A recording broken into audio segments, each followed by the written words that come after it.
PKS വേണ്ടി Prabhat, Balasangham, general വർക്കേഴ്സിന് വേണ്ടി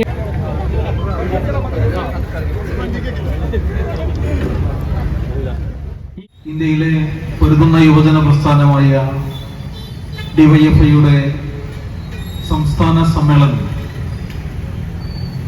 പത്തനംതിട്ടയുടെ മണ്ണിൽ വെച്ച് സംഘടിപ്പിക്കപ്പെടുകയാണ്. ആ സമ്മേളന നഗരിയിലേക്കുള്ള ജാഥ കൂത്തുപറമ്പിൽ ധീരരായ രക്തസാക്ഷികളുടെ സ്മരണകൾ ഇരമ്പുന്ന മണ്ണിൽ നിന്ന് ആരംഭിച്ച് നിരവധിയായ കേന്ദ്രങ്ങളിൽ ആവേശോജ്വലമായ സ്വീകരണങ്ങൾ ഏറ്റുവാങ്ങി അല്പസമയത്തിനകം ഈ ചങ്ങരംകുളത്തുകൂടി അവയുടെ കടന്നുപോവുകയും മാനേജർ PB അനൂപാണ്. ഡിവൈഎഫ്ഐയെ സംബന്ധിച്ചിടത്തോളം ഇവിടെ ഈ സ്വീകരണത്തിന് സാമൂഹിക ഒട്ടനവധി ഇടപെടലുകൾ രേഖപ്പെടുത്തിയ ഒരു കാലയളവാണ് കടന്നുപോയത്. ലോകമാകെയുള്ള മാനവ സമൂഹം വലിയ പ്രതിസന്ധികളെ അഭിമുഖീകരിച്ചൊരു കാലമാണ്. കോവിഡ് വ്യാപനത്തിന്റെ പ്രതിസന്ധികൾ ഒരുപക്ഷെ ഇവിടെ ഇരിക്കുന്ന മുഴുവൻ മനുഷ്യരുടെയും ജീവിതത്തിൽ മറ്റൊരു സമാനതകൾ ഇല്ലാത്ത നിലയിൽ മാനവരാശിയെ വേട്ടയാടുകയും മനുഷ്യ സമൂഹത്തിന്റെ മുന്നോട്ടു പോക്കിനെ വലിയ പ്രതിസന്ധിയിലാക്കുകയും ചെയ്ത ഒരു കാലമാണ് കടന്നുപോയി. ആ കടന്നുപോയ പ്രതിസന്ധികളുടെ ആശങ്കകളുടെ നാളുകളിൽ വലതുപക്ഷ മുസ്ലിം ലീഗിന്റെ രാഷ്ട്രീയത്തിനുൾപ്പെടെ വലിയ സ്വാധീനമുണ്ടെന്ന് അവർ അവകാശപ്പെടുന്ന ഈ മലപ്പുറം ജില്ലയ്ക്കകത്തുൾപ്പെടെ കേരളത്തിലെ 14 ജില്ലകളിലും കോവിഡിന്റെ മഹാമാരിയുടെ കാലഘട്ടത്തിൽ മനുഷ്യൻ തിരഞ്ഞത് തൊഴിലില്ലാതെ, ഭക്ഷണമില്ലാതെ, എന്തിനധികം ഉറ്റവർ ഉടയവർ മരണപ്പെട്ടുപോയ ഘട്ടങ്ങളിൽ ഉൾപ്പെടെ അവരുടെ മൃതശരീരമൊന്ന് സംസ്കരിക്കുന്നതിന് പോലും ഈ കേരളത്തിനകത്തുള്ള മനുഷ്യർ തിരഞ്ഞത് ഡിവൈഎഫ്ഐക്കാരുടെ മൊബൈൽ നമ്പറുകളായ ഒരു കാലമാണ് നമ്മുടെ നാടിനകത്ത് കടന്നുപോയത്. സമരസംഘടനാ പ്രവർത്തനത്തിനൊപ്പം തന്നെ സാമൂഹിക പ്രതിബദ്ധതയുടെ കൊടിയടയാളമായി മാറിയ യുവജന പ്രസ്ഥാനം ഈ കേരളത്തിനകത്ത് മറ്റൊരു യുവജന പ്രസ്ഥാനത്തിനും സങ്കല്പിക്കാൻ പോലും കഴിയാത്ത നിലയിലുള്ള സാമൂഹിക പ്രതിബദ്ധതയാർന്ന പ്രവർത്തനങ്ങളുമായി മുന്നോട്ടു പോകുന്ന യുവജന പ്രസ്ഥാനം അതിന്റെ കഴിഞ്ഞൊരു 4 വർഷ കാലയളവിലെ പ്രവർത്തനങ്ങളെ വിലയിരുത്തുകയും കേരളത്തിൽ ഇടതുപക്ഷ ജനാധിപത്യ മുന്നണിയുടെ സർക്കാർ തുടർഭരണത്തിന്റെ പാതയിൽ സഞ്ചരിച്ചു കൊണ്ടിരിക്കുമ്പോൾ ഈ നാടിനകത്ത് യുവതി യുവാക്കൾ അഭിമുഖീകരിക്കുന്ന പ്രതിസന്ധികളെ ഏറ്റെടുത്ത് മുന്നോട്ടു പോവുകയും ചെയ്യുന്ന യുവജന പ്രസ്ഥാനമായി ഡിവൈഎഫ്ഐ നമ്മുടെ നാടിനകത്ത് മാറുകയാണ്. നരേന്ദ്രമോദിയുടെ ഗവൺമെന്റ് നമ്മുടെ രാജ്യം ഭരിച്ചുകൊണ്ടിരിക്കുമ്പോ യുവജന വിരുദ്ധ ജനവിരുദ്ധ നയങ്ങളുടെ ഘോഷയാത്ര നമ്മുടെ രാജ്യത്ത് നടപ്പിലാക്കിക്കൊണ്ടിരിക്കുകയാണ്. ഇപ്പൊ നിങ്ങൾ നോക്കൂ, ഏറ്റവും ഒടുവിലായി രാമനവമിയോടനുബന്ധിച്ച് ഉത്തരേന്ത്യയിലെ മഹാരാഷ്ട്രയും ബീഹാറും ബംഗാളും ഉൾപ്പെടെ 9 സംസ്ഥാനങ്ങളിൽ മതന്യൂനപക്ഷ വിഭാഗങ്ങൾക്കു നേരെ അതിക്രമങ്ങൾ നടക്കുകയാണ്. രാമനവമി ആഘോഷം എന്ന് പറഞ്ഞുകൊണ്ട് ആയുധങ്ങൾ ഉയർത്തിപ്പിടിച്ച് ഘോഷയാത്രകൾ സംഘടിപ്പിക്കുകയും മുസ്ലിം മതന്യൂനപക്ഷ വിഭാഗത്തിൽപ്പെടുന്ന മനുഷ്യർ തിങ്ങിപ്പാർക്കുന്ന പ്രദേശങ്ങളിൽ അവരുടെ വീടുകളിൽ കയറി അതിക്രമങ്ങൾ നടത്തുകയും ചെയ്യും. ബീഹാറിന്റെ മണ്ണിൽ പ്രിയപ്പെട്ടവരെ, രാമനവമി ആഘോഷത്തിന്റെ ഭാഗമായി മുസ്ലിം മതവിഭാഗത്തിൽപ്പെട്ട മനുഷ്യർ തിങ്ങിപ്പാർക്കുന്ന പ്രദേശങ്ങളിൽ ബോധപൂർവം അക്രമങ്ങൾ അഴിച്ചുവിടുന്നു. വരാനിരിക്കുന്ന ലോക്സഭാ തെരഞ്ഞെടുപ്പിനെ ലക്ഷ്യം വെച്ചുകൊണ്ട് നമ്മുടെ രാജ്യത്ത് വർഗീയ ധ്രുവീകരണം സംഘടിപ്പിക്കാൻ സംഘപരിവാരത്തിന്റെ നേതൃത്വത്തിൽ ബോധപൂർവമായ ഇടപെടലാണ് ഇത്തരത്തിലുള്ള ആഘോഷങ്ങളുമായി ബന്ധപ്പെട്ട് നമ്മുടെ രാജ്യത്ത് സംഘടിപ്പിച്ചുകൊണ്ടിരിക്കുന്നത്. ഡൽഹിയുടെ മണ്ണിൽ പ്രിയപ്പെട്ടവരെ, അരവിന്ദ് കെജ്രിവാളും വിസ്മയത്തിന്റെ അടയാളമാണെന്ന് വലതുപക്ഷ അപ്പോസ്തലന്മാർ വിശേഷിപ്പിക്കുന്ന ആം ആദ്മി പാർട്ടി ഭരിച്ചുകൊണ്ടിരിക്കുന്ന ഡൽഹിയുടെ മണ്ണിൽ BJP നിയന്ത്രിക്കുന്ന ഒരു കോർപ്പറേഷൻ, ആ കോർപ്പറേഷൻ പരിധിയിൽ മുസ്ലിം മതവിഭാഗത്തിൽപ്പെട്ട ആളുകൾ താമസിക്കുന്ന വീടുകളും അവരുടെ കച്ചവട കേന്ദ്രങ്ങളും JCB കൊണ്ടുവന്ന് പൊളിച്ചു മാറ്റുന്ന കാഴ്ച നമ്മുടെ രാജ്യത്ത് കാണുകയുണ്ടായി. ജഹാംഗീർപൂർ എന്ന് പറയുന്ന പ്രദേശത്ത് മുസ്ലിം മതവിശ്വാസികളായ ആളുകളുടെ സ്ഥാപനങ്ങൾ, അവരുടെ കടകമ്പോളങ്ങൾ സുപ്രീം കോടതിയുടെ വിധി ഉണ്ടായിട്ടും അത് പൊളിക്കരുത് എന്ന് സുപ്രീം കോടതിയുടെ വിധി ഉണ്ടായിട്ടും തങ്ങൾക്കെതിരെ, തങ്ങളുടെ ആശയത്തിനെതിരെ മതവിശ്വാസവുമായി മുന്നോട്ട് പോകുന്നവരെ ഇന്ത്യയുടെ മണ്ണിൽ ജീവിക്കാൻ അനുവദിക്കില്ലെന്ന് പ്രഖ്യാപിച്ചുകൊണ്ട് സംഘപരിവാരത്തിന്റെ നേതൃത്വത്തിലുള്ള കോർപ്പറേഷൻ ഭരണം സുപ്രീം കോടതിയുടെ വിധിയെ പോലും കാറ്റിൽ പറത്തിക്കൊണ്ട് ജഹാംഗീർപൂരിന്റെ മണ്ണിൽ പ്രിയപ്പെട്ടവരെ മുസ്ലിം മതന്യൂനപക്ഷ വിഭാഗത്തിൽപ്പെടുന്നവരുടെ കടകമ്പോളങ്ങൾ തകർത്ത് കളയുന്നതിന് വേണ്ടി കടന്നു വന്നപ്പോ സംഘപരിവാരത്തിന് ഇന്ത്യയിലുള്ള ബദൽ തങ്ങളാണ് എന്ന് അവകാശപ്പെടുന്ന ആം ആദ്മി പാർട്ടിക്ക് പ്രതികരണം ഉണ്ടായിരുന്നില്ല. ഇപ്പൊ കോൺഗ്രസ് 2024 ലോകസഭാ തെരഞ്ഞെടുപ്പ് വിജയിക്കുന്നതിന് വേണ്ടി ഒരു ഇവന്റ് മാനേജ് കൊടുത്തിരിക്കുകയാണ്. നമ്മുടെ നാട്ടിലെ ഇപ്പൊ കല്യാണങ്ങൾക്കും അതുപോലെ ചടങ്ങുകൾക്കും മറ്റാഘോഷങ്ങൾക്കൊക്കെ ആരെങ്കിലും ഇവന്റ് ഏൽപ്പിക്കും. ഏതെങ്കിലും പെരുന്നാളുകൾക്കോ പൂരക്കമ്മിറ്റികൾക്കോ ഒക്കെ ദീപാലങ്കാരം നടത്തുന്നതിനും സ്റ്റേജ് ഡെക്കറേറ്റ് ചെയ്യുന്നതിനൊക്കെ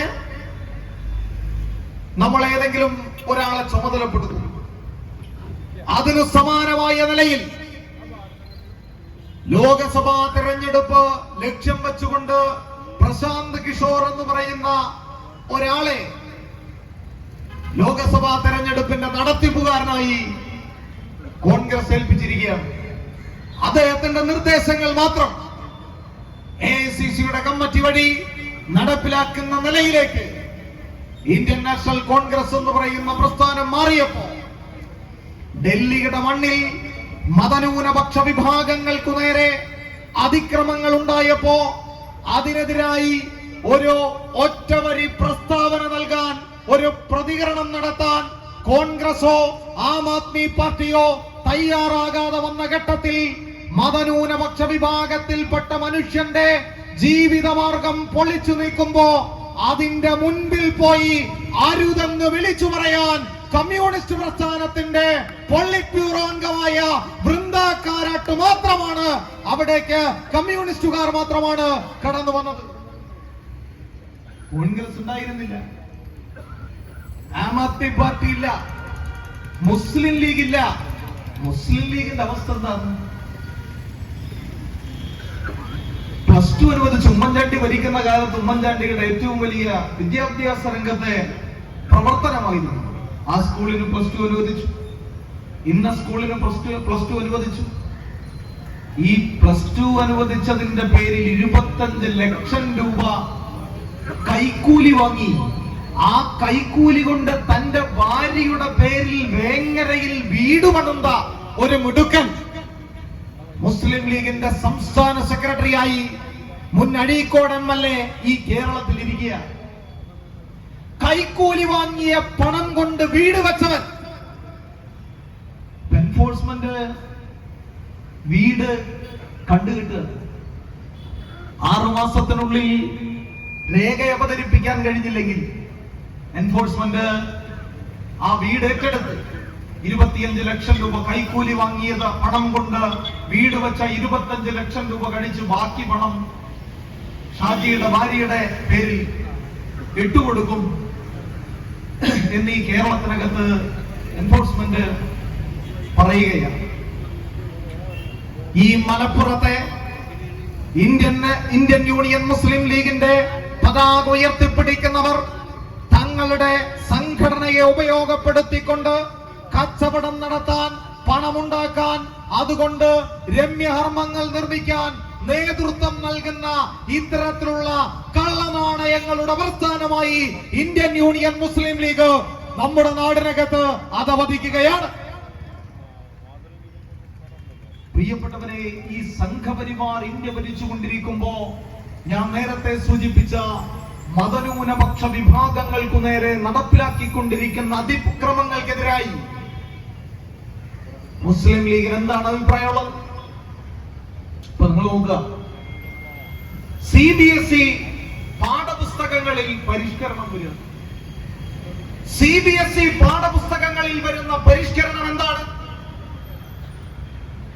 ചേരിചേര പ്രസ്ഥാനത്തെ കുറിച്ച് കുട്ടികൾ പഠിക്കരുത്, അത് ഒഴിവാക്കുക. ചേരിചേര പ്രസ്ഥാനത്തെ കുറിച്ച് പഠിച്ച എന്താ കുഴപ്പം? പണ്ഡിറ്റ് നെഹ്റു എന്നൊരു പ്രധാനമന്ത്രി ഇന്ത്യക്ക് ഉണ്ടായിരുന്നുവെന്ന് കുട്ടികൾക്ക് മനസ്സിലാവും.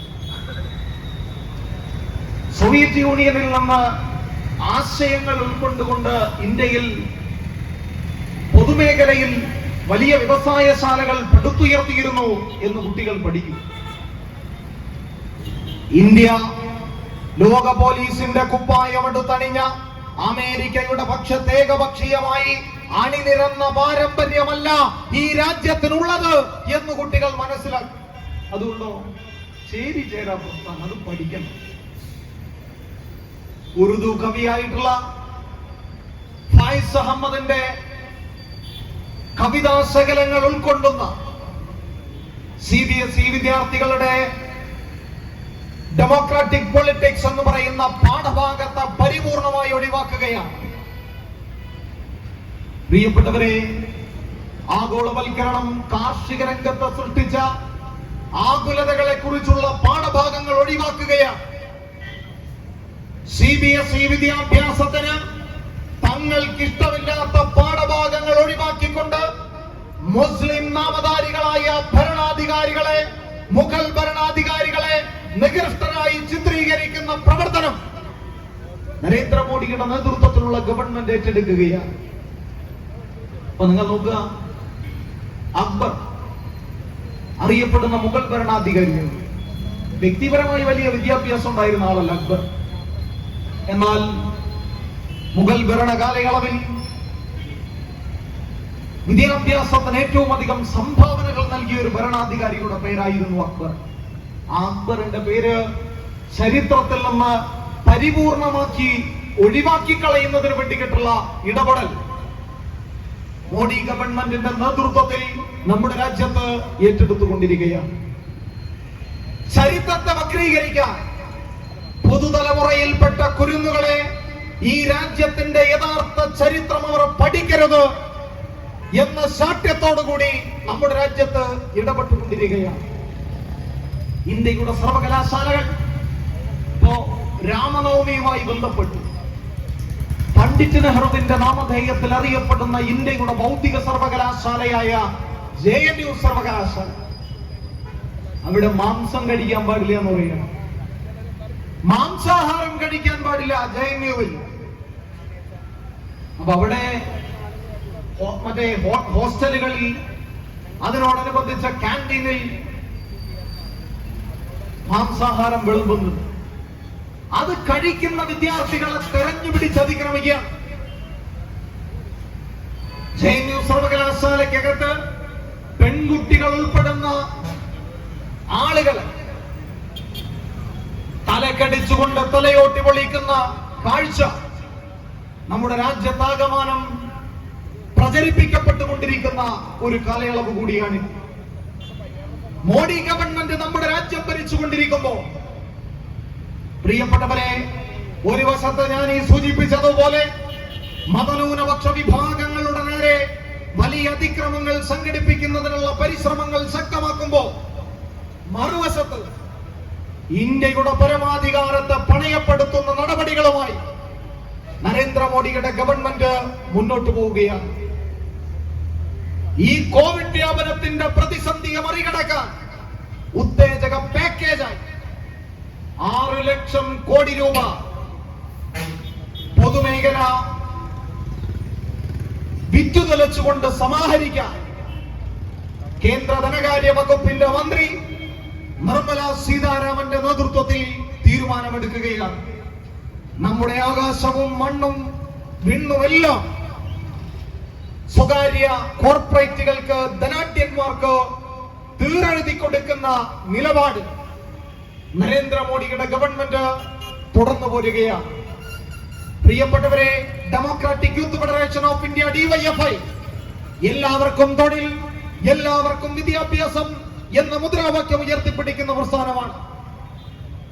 അഭ്യസ്തവിദ്യരായ യുവതി യുവാക്കളുടെ എണ്ണം ഈ രാജ്യത്ത് പെരുകിക്കൊണ്ടിരിക്കുമ്പോ, തൊഴിലില്ലായ്മ നിരക്ക് ഈ രാജ്യത്ത് പ്രതിവർഷം വർദ്ധിച്ചുകൊണ്ടിരിക്കുമ്പോ, നമ്മുടെ നാട്ടിൽ ഈ BSNL ഉൾപ്പെടെയുള്ള ലാഭകരമായി പ്രവർത്തിക്കുന്ന പൊതുമേഖലാ സ്ഥാപനങ്ങളെ സ്വകാര്യവൽക്കരിക്കുന്നതിനുള്ള നടപടികളുമായി നരേന്ദ്രമോദിയുടെ ഗവൺമെന്റ് മുന്നോട്ട് പോയിരിക്കുകയാണ്. സ്ഥിരം തൊഴിൽ എന്ന് പറയുന്ന ഒരു സങ്കല്പത്തെ തന്നെ തകർത്തെറിയുന്ന നിലയിലേക്ക് മോഡി ഗവൺമെന്റ് മാറുകയാണ്. അഭ്യസ്തവിദ്യരായ യുവതി യുവാക്കളുടെ തൊഴിലില്ലായ്മ എന്ന് പറയുന്ന പ്രശ്നത്തെ പരിഹരിക്കാൻ യാതൊരു തരത്തിലുള്ള നിലപാടും സ്വീകരിക്കാത്ത നരേന്ദ്രമോദിയുടെ ഗവൺമെന്റ് യുവജന വഞ്ചകരായി നമ്മുടെ രാജ്യത്ത് നിലകൊള്ളുകയാണ്. ഈ മോഡി ഗവൺമെന്റിന്റെ ഇന്ത്യ ഭരണ കാലയളവിൽ നമ്മുടെ രാജ്യത്ത് ബഹുഭൂരിപക്ഷം വരുന്ന ജനങ്ങളും പാപ്പരീകരണത്തിന്റെ ഭൂമികകളിലേക്ക് വലിച്ചെറിയപ്പെട്ടുകൊണ്ടിരിക്കുന്ന ഒരു കാലത്തിലൂടെയാണ് നാം കടന്നുപോയിക്കൊണ്ടിരിക്കുന്നത്. പ്രിയപ്പെട്ടവരെ, ഈ കേരളത്തിന്റെ മണ്ണിൽ പോലും വർഗീയതയുടെ വിളനിലമാക്കി നമ്മുടെ നാടിനെ മാറ്റാനുള്ള പരിശ്രമം മത തീവ്രവാദികൾ അത് ന്യൂനപക്ഷ ഭൂരിപക്ഷ വ്യത്യാസമില്ലാതെ തുടർന്നുകൊണ്ടിരിക്കുകയാണ്. ഈ 1-2 മാസ കാലയളവിലാണ് ആലപ്പുഴയിൽ ആദ്യം മത തീവ്രവാദികൾ പരസ്പരം മണിക്കൂറുകളുടെ വ്യത്യാസത്തിൽ പരസ്പരം വെട്ടിക്കൊലപ്പെടുത്തുന്ന കാഴ്ച ഈ കേരളത്തിന്റെ മണ്ണിലുണ്ടായത്. ഏതാനും ദിവസങ്ങൾക്ക് മുമ്പിലാണ് പാലക്കാട് വെച്ച് SDPIയുടെയും RSSന്റെയും പ്രവർത്തകർ മണിക്കൂറുകളുടെ വ്യത്യാസത്തിൽ പരസ്പരം വെട്ടിക്കൊലപ്പെടുത്തുന്ന കാഴ്ച ഈ കേരളത്തിൽ അരങ്ങേറിയത്. കേരളത്തെ മത തീവ്രവാദത്തിന്റെ ഭൂമികയാക്കി മാറ്റാൻ RSSും SDPIയും തുടർച്ചയായ പരിശ്രമങ്ങൾ സംഘടിപ്പിച്ചുകൊണ്ടിരിക്കുകയാണ്.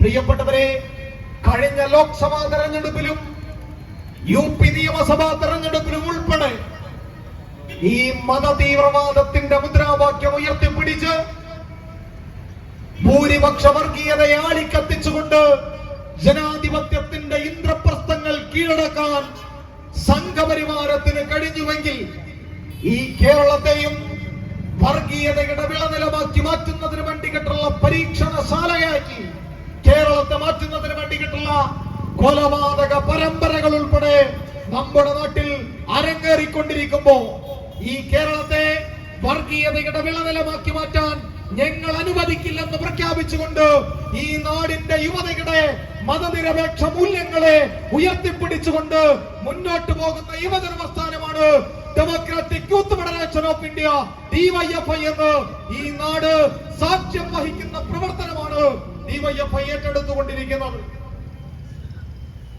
മതേതര മൂല്യങ്ങൾ ഉയർത്തിപ്പിടിക്കുന്ന പ്രവർത്തനങ്ങളുമായി നമ്മുടെ നാടിൽ DYFIയുടെ നേതൃത്വത്തിലുള്ള പ്രവർത്തനങ്ങൾ മുന്നോട്ട് പോവുകയാണ്. നമുക്കറിയാം, ഈ കേരളത്തിന്റെ മണ്ണിൽ ഏതാനും വർഷങ്ങളായി വ്യത്യസ്തങ്ങളായ രോഗങ്ങൾ ബാധിച്ചുകൊണ്ട്, രോഗാതുരതകൾ ബാധിച്ചുകൊണ്ട് സർക്കാർ ആശുപത്രികളിലേക്കും മെഡിക്കൽ കോളേജുകളിലേക്കും താലൂക്ക് ആശുപത്രികളിലേക്കും കടന്നു വരുന്ന രോഗികൾക്കും അവരുടെ കൂട്ടിരിപ്പുകാർക്കും ജാതി ഏതെന്ന് നോക്കാതെ, മതമേതെന്ന് നോക്കാതെ, സാമ്പത്തിക നിലവാരം നോക്കാതെ, പ്രിയപ്പെട്ടവരെ, ഈ കേരളത്തിന്റെ മണ്ണിൽ വീടുകളായ വീടുകൾ മുഴുവൻ കയറിയിറങ്ങി അവിടെ നിന്ന് പൊതിച്ചോറ് കളക്ട് ചെയ്ത് ഈ സർക്കാർ ആശുപത്രികളിലും മെഡിക്കൽ കോളേജുകളിലും താലൂക്ക് ആശുപത്രികളിലും എത്തിച്ചു നൽകുകയാണ്.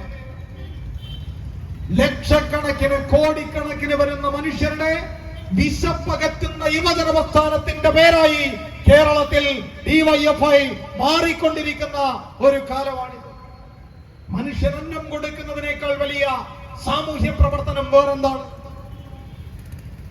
പ്രിയപ്പെട്ടവരെ, രക്തദാനവുമായി ബന്ധപ്പെട്ട് ഈ കേരളത്തിനകത്ത് സാധാരണ ആളുകള് ഈ ജാതിയും മതവും അതുപോലെ തന്നെ സമുദായമൊക്കെ നോക്കുന്ന ആളുകള് ഇത് മറക്കുന്നൊരു സമയം, രക്തം ആവശ്യമായി വരുന്ന സമയമാണ്.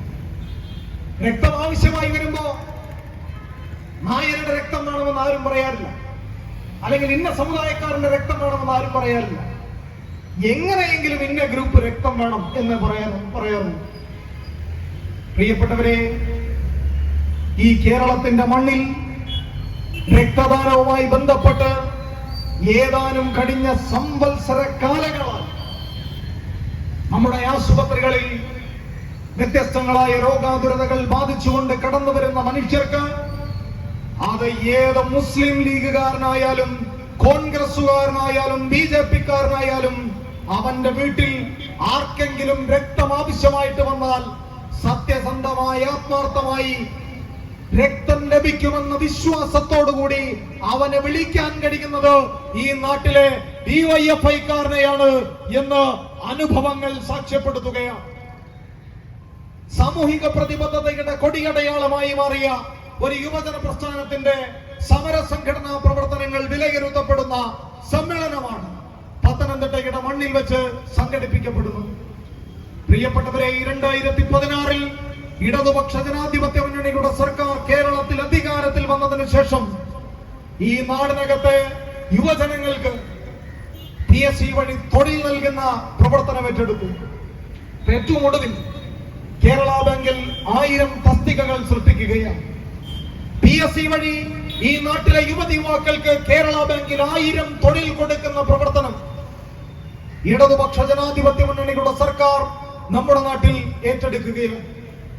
പ്രിയപ്പെട്ടവരെ, ഇതേ കാലയളവിൽ തന്നെ തൊഴിലില്ലായ്മ എന്ന് പറയുന്ന ഈ നാടിന്റെ യുവതയെ അഭിമുഖീകരിക്കുന്ന പ്രധാനപ്പെട്ട പ്രശ്നത്തെ അതിനെ മറികടക്കാൻ നോളജ് ഇക്കോണമി എന്ന് പറയുന്ന ഒരു ആശയം ഇടതുപക്ഷ ജനാധിപത്യ മുന്നണിയുടെ സർക്കാർ മുന്നോട്ട് വയ്ക്കുകയാണ്. ഗവൺമെന്റിന് സർക്കാർ മേഖലയിൽ തൊഴിൽ കൊടുക്കുന്നതിന് പരിമിതികളുണ്ട്. PSC വഴി പരമാവധി 5 വർഷം കൊണ്ട് കൊടുക്കാൻ കഴിയുക 2.5 ലക്ഷം 3 ലക്ഷം തൊഴിലാണ്. എന്നാൽ NSSYയുടെ കണക്കനുസരിച്ച് കേരളത്തിലെ അഭ്യസ്ത വിദ്യരുടെ തൊഴിലില്ലായ്മ തന്നെ ലക്ഷക്കണക്കിനാണ്. ഈ പ്രശ്നം പരിഹരിക്കാൻ ഇടതുപക്ഷ ജനാധിപത്യ മുന്നണിയുടെ സർക്കാർ നോളജ് ഇക്കോണമി എന്ന പേരിൽ പുതിയൊരാശയം മുന്നോട്ട് വയ്ക്കുകയാണ്. ഈ കോവിഡ് വ്യാപനത്തിന്റെ പശ്ചാത്തലം വർക്ക് ഫ്രം ഹോം എന്ന് പറയുന്ന സങ്കല്പം വലിയ തരത്തിൽ വളർത്തിയിരിക്കുകയാണ്. ഇൻഫോ പാർക്കുകളിൽ പണിയെടുത്തിരിക്കുന്ന മനുഷ്യർ ഇപ്പോ വീടുകളിലിരുന്ന് കമ്പ്യൂട്ടർ മുഖേന ജോലി ചെയ്യുന്ന സാഹചര്യം. ലോകത്ത് വർക്ക് ഫ്രം ഹോം എന്ന് പറയുന്ന വ്യവസ്ഥയിൽ പണിയെടുക്കുന്നവരുടെ എണ്ണം അനുദിനം നമ്മുടെ രാജ്യത്ത് വർദ്ധിച്ചുകൊണ്ടിരിക്കുകയാണ്. ഇപ്പൊ നിരവധിയായ IT കമ്പനികളുമായി നമ്മുടെ ഗവൺമെന്റ് കരാറിൽ ഏർപ്പെടുകയാണ്. അവരുടെ IT തൊഴിലുകൾ ചെയ്യുന്നതിന് അഭ്യസ്തവിദ്യരായ കേരളത്തിലെ യുവതിയുവാക്കളെ നിയോഗിക്കുകയാണ്. അവർക്ക് വേണ്ട പെൻഷനും മറ്റാനുകൂല്യങ്ങളും സർക്കാർ സർവീസിൽ ലഭിക്കുന്ന ആനുകൂല്യങ്ങളും ഗവൺമെന്റ് നൽകുകയാണ്. ശമ്പളം നൽകാൻ ഇത്തരത്തിലുള്ള കമ്പനികൾ തയ്യാറാവുകയാണ്. തൊഴിലില്ലായ്മ എന്ന് പറയുന്ന പ്രശ്നത്തെ പരിഹരിക്കാൻ ഈ ഒരു സങ്കല്പത്തെ ഇടതുപക്ഷ ജനാധിപത്യ മുന്നണിയുടെ സർക്കാർ നമ്മുടെ നാടിനകത്തെ നോളജ് ഇക്കോണമി എന്ന പേരിൽ മുന്നോട്ട് വെക്കുമ്പോൾ, പ്രിയപ്പെട്ടവരെ, വരാനിരിക്കുന്ന 5 വർഷം കൊണ്ട് നമ്മുടെ നാട്ടിലെ 20 ലക്ഷത്തോളം വരുന്ന യുവതിവാക്കൾക്ക് തൊഴിൽ നൽകുന്നതിന് വേണ്ടിയിട്ടുള്ള ഒരു പരിശ്രമമാണ് നോളജ് ഇക്കോണമിയിലൂടെ ഇടതുപക്ഷ ജനാധിപത്യ മുന്നണിയുടെ സർക്കാർ ഈ കേരളത്തിൽ മുന്നോട്ട് വെക്കുന്നത്. ഇപ്പൊ സർക്കാരിനെതിരെ മറ്റു കാര്യങ്ങളൊന്നും പറയാനില്ലാത്തപ്പോ ഇപ്പൊ കോൺഗ്രസും മതതീവ്രവാദികളും മുന്നോട്ടിറങ്ങിയിരിക്കുന്നത് കേരള റെയിലിന്റെ പേര് പറഞ്ഞു.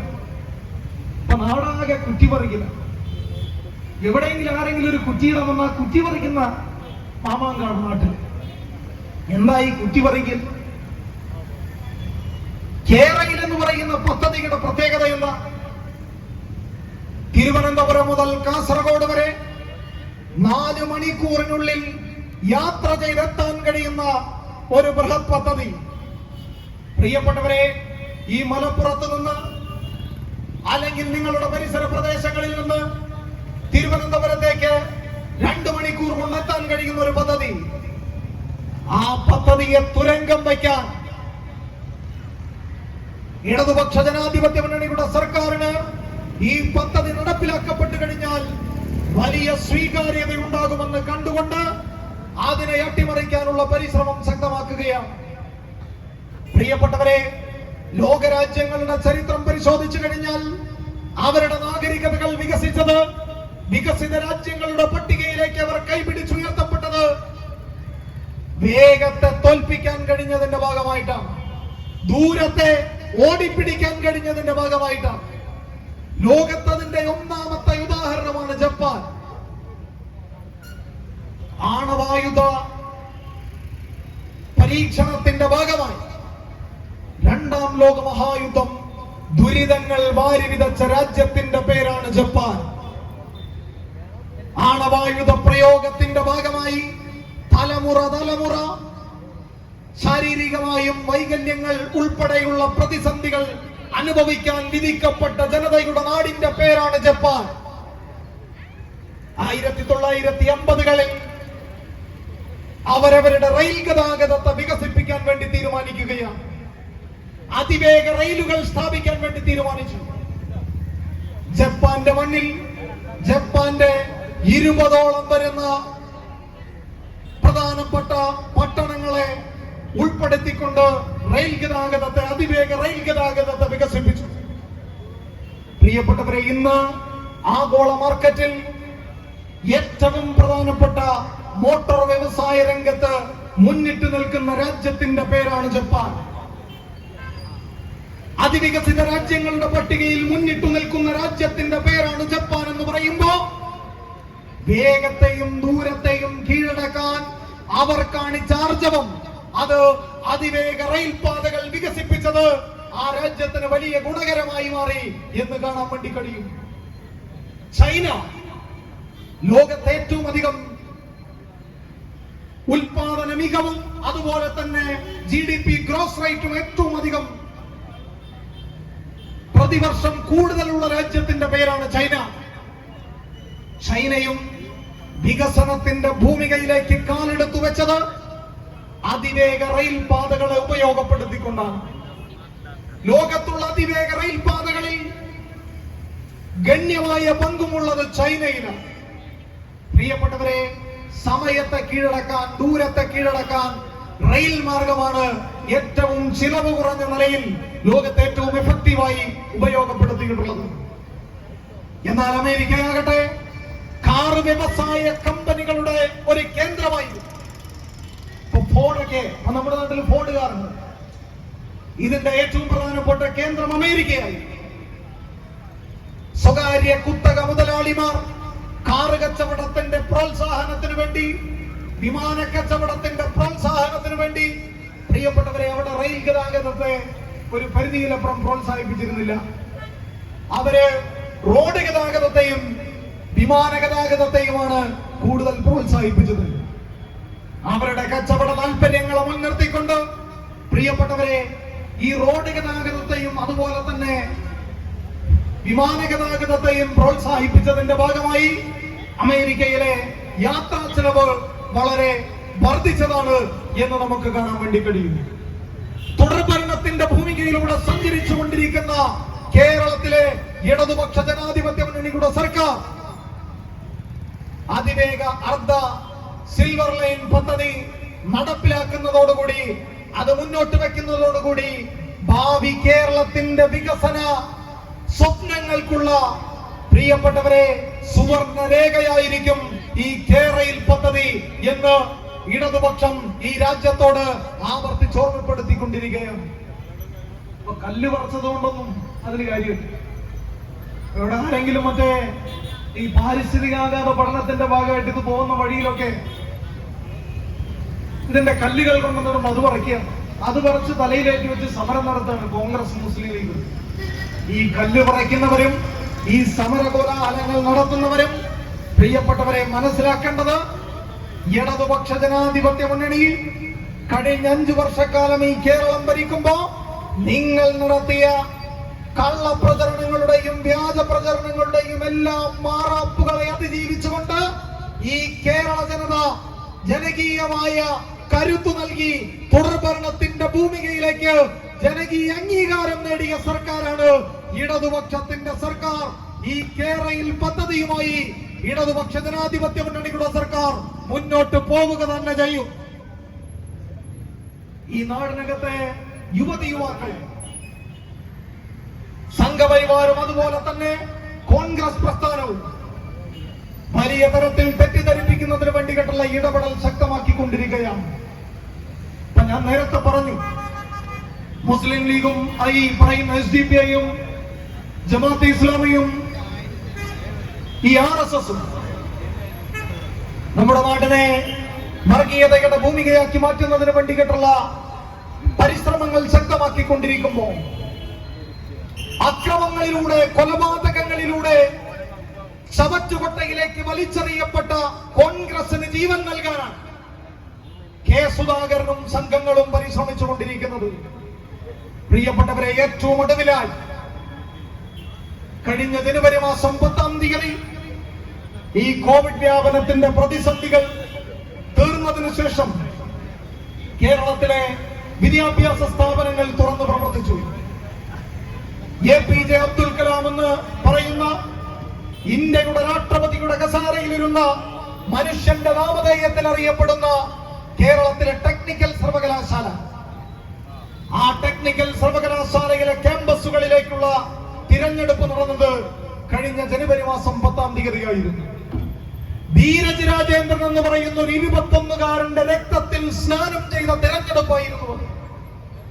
ഇടുക്കിയിലെ പൈനാവ് ഗവൺമെന്റ് എഞ്ചിനീയറിംഗ് കോളേജിൽ 7-ാം സെമസ്റ്റർ വിദ്യാർത്ഥിയായിരുന്ന 21 വയസ്സു പ്രായമുള്ള ഒരു കുരുന്നിന് തെരഞ്ഞെടുപ്പിന്റെ പോളിംഗ് കഴിഞ്ഞ് കോളേജിന്റെ പുറത്തേക്ക് ഇറങ്ങുന്ന സമയത്ത് നിഖിൽ പൈലി എന്ന് പറയുന്ന ഒരു യൂത്ത് കോൺഗ്രസിന്റെ ഗുണ്ടാ നേതാവിന്റെ നേതൃത്വത്തിൽ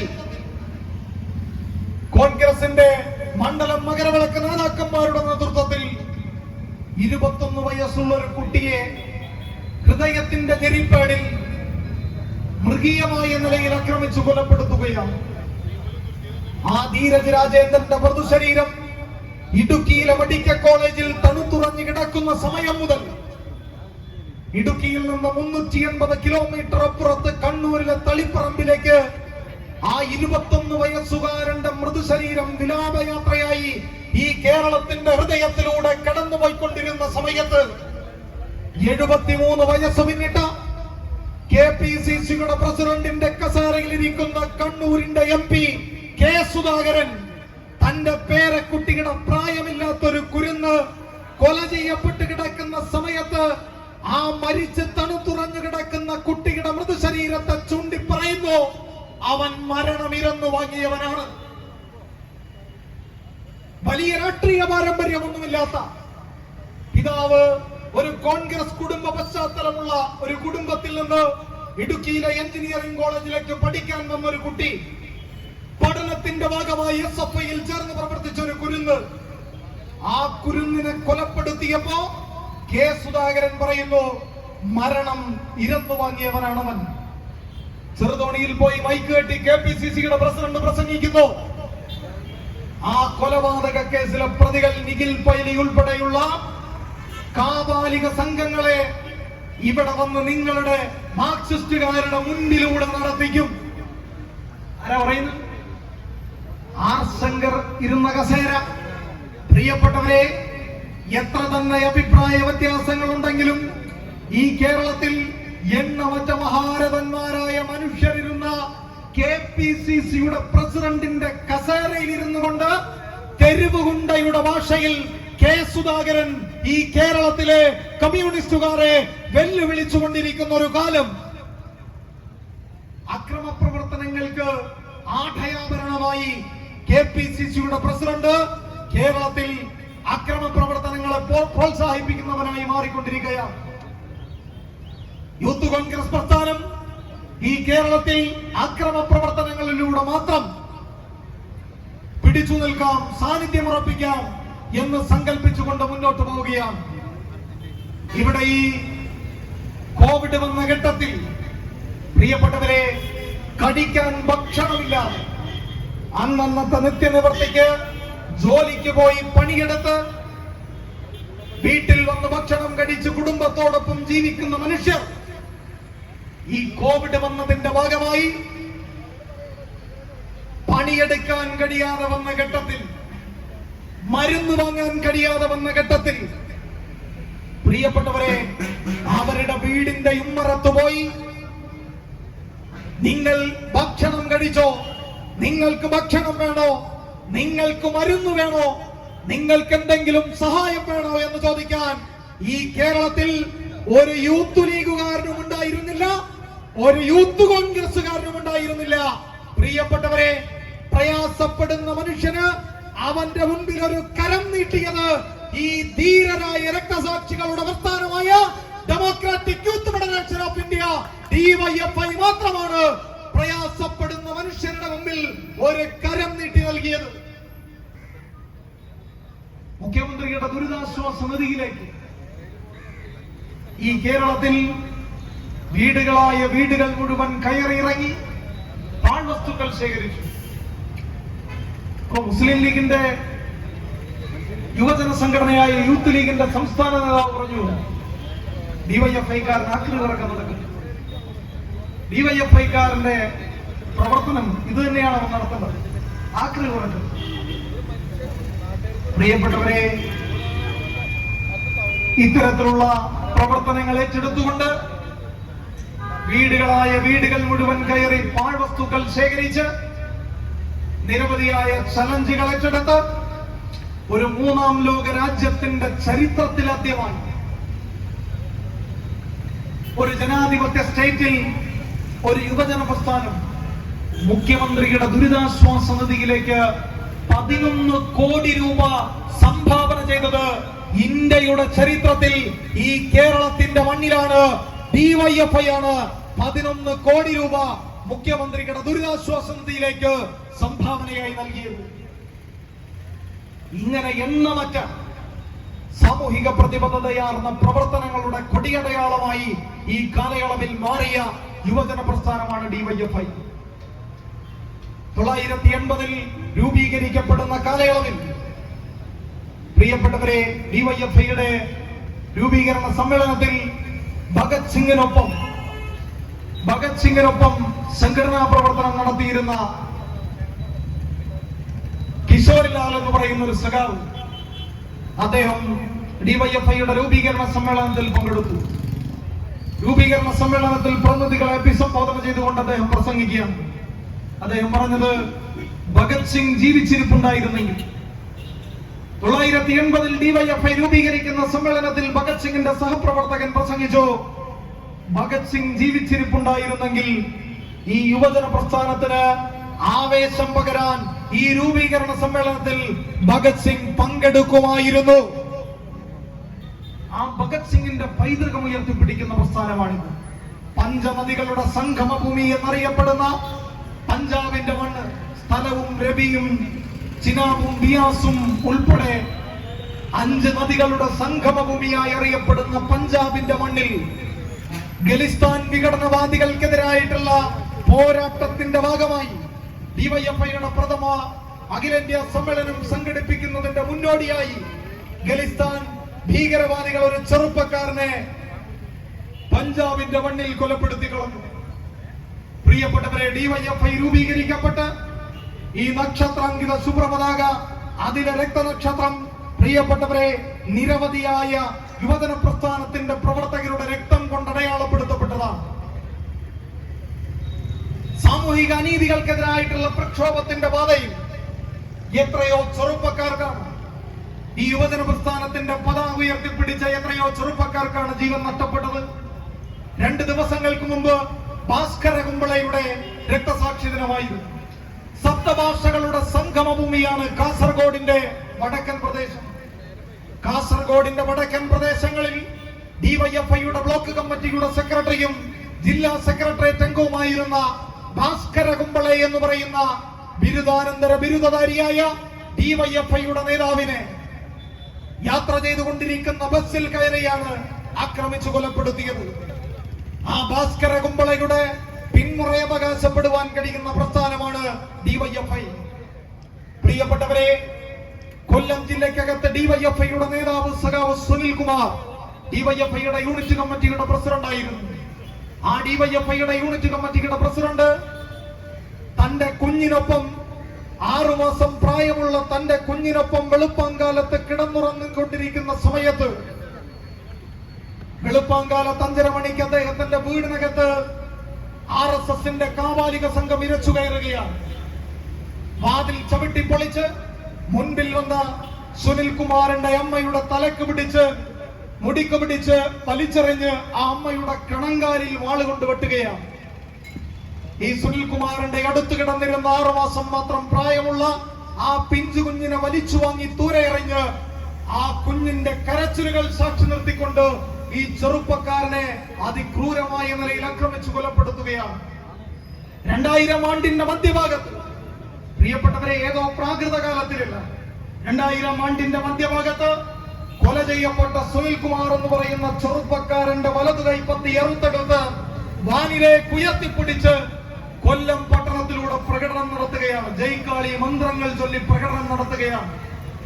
അറ്റുപോയ കൈപ്പത്തി ഒരു ഇലക്ട്രിക് പോസ്റ്റിൽ കെട്ടിത്തൂക്കിയിട്ട് അതിനിടയിൽ എഴുതി വെക്കുന്നു, വെള്ളക്കൊടി പിടിക്കുന്നവന്റെ വിധികതായിരിക്കുമെന്ന്. പ്രിയപ്പെട്ടവരെ, ആ സുനിൽ കുമാറിനെ കൊലപ്പെടുത്തിയവർ അതേ രീതിയിൽ തന്നെ ഡിവൈഎഫ്ഐക്ക് വേണമെങ്കിൽ കൈകാര്യം ചെയ്യാമായിരുന്നു. സഖാവ് ഹക്ക് മുഹമ്മദ് ഒരു തങ്ങൾ കുടുംബാംഗമാണ്. ഹക്ക് മുഹമ്മദിന്റെ ഭാര്യ 6 മാസം ഗർഭിണിയായിരിക്കുന്ന സമയത്താണ് മുസ്ലിം വർഗീയവാദികൾ മുസ്ലിം നാമധാരിയായ 5 നേരം നിസ്കരിക്കുന്ന ഒരു ഡിവൈഎഫ്ഐയുടെ പ്രവർത്തകനെ ആക്രമിച്ചു കൊലപ്പെടുത്തിയത്. പ്രിയപ്പെട്ടവരെ, ഇവരുടെ കൊലപാതകത്തിന് ഡിവൈഎഫ്ഐ പകരം ചോദിച്ചത്, കണക്ക് ചോദിച്ചത് ഈ ചെറുപ്പക്കാരുടെ ഓരോ തുള്ളി ചോരയിൽ നിന്നും 1000 പേരെ ഉയർത്തിക്കൊണ്ടുവന്നുകൊണ്ട് ഈ കേരള സംസ്ഥാനത്തിനകത്തെ ഏറ്റവും വലിയ യുവജന പ്രസ്ഥാനത്തിന്റെ പേരെന്തെന്ന് ചോദിച്ചാൽ എതിരാളികൾക്ക് പോലും സമ്മതിക്കേണ്ടി വരുന്നു. ഡിവൈഎഫ്ഐ ആണ് ഈ നാടിനകത്തെ ഏറ്റവും മികച്ച യുവജന പ്രസ്ഥാനം.